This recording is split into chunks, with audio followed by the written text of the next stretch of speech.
আসসালামু আলাইকুম। আপনাদের মাঝে আজকে একটা ইন্টারন্যাশনাল ফুটবল খেলার সেমিফাইনাল ম্যাচের ট্রাইব্রেকার শট নিয়ে চলে এলাম। আপনারা দেখতেই পাচ্ছেন ইন্টারন্যাশনাল কিছু ফুটবল প্লেয়ার এখন ট্রাইব্রেকার শট করছেন।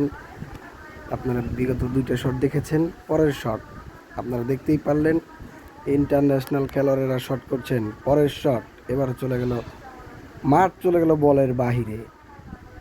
এবারে পরের শট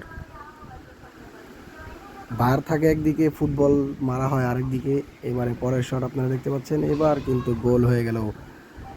এবারে পরের শটের জন্য প্রস্তুত, দেখা যাক 22 নাম্বার জার্সি সে কি করে, দেখা যাক। এবারে প্রস্তুত, গোলকিপার শুট করলেন, এবারও গোল, জাল ছিঁড়ে চলে গেল বল। পরের শট, এবারও গোল। আসলে দুই টিমই সুযোগ পেয়েছিল ম্যাচ জিতার জন্য। যেই 3-4টি ট্রাইব্রেকার শট আমরা দেখতে পেলাম। এবারে পরের শট দেখা যাক, গোল, বারে লেগে গোল হয়ে গেল। এই শটটি নিয়ে একটি মজার ঘটনা ঘটবে, দেখতে থাকুন। এরপরে পরের শট, গোল হয়নি, তারপরও তারা গোল নিয়ে মারামারি হয়নি, মানে তর্কাতর্কির ভিতরে জড়িয়ে গিয়েছিলেন।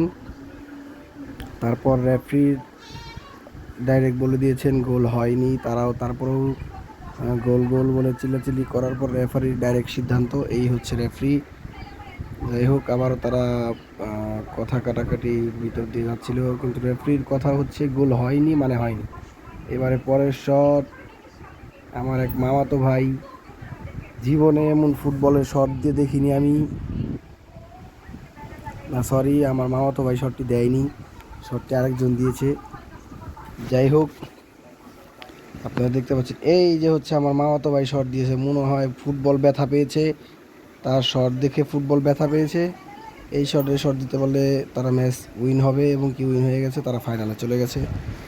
যেই নাশকতা চলেছে, সবাই চ্যানেলটাকে সাবস্ক্রাইব করবেন। ভালো থাকবেন, আসসালামু আলাইকুম।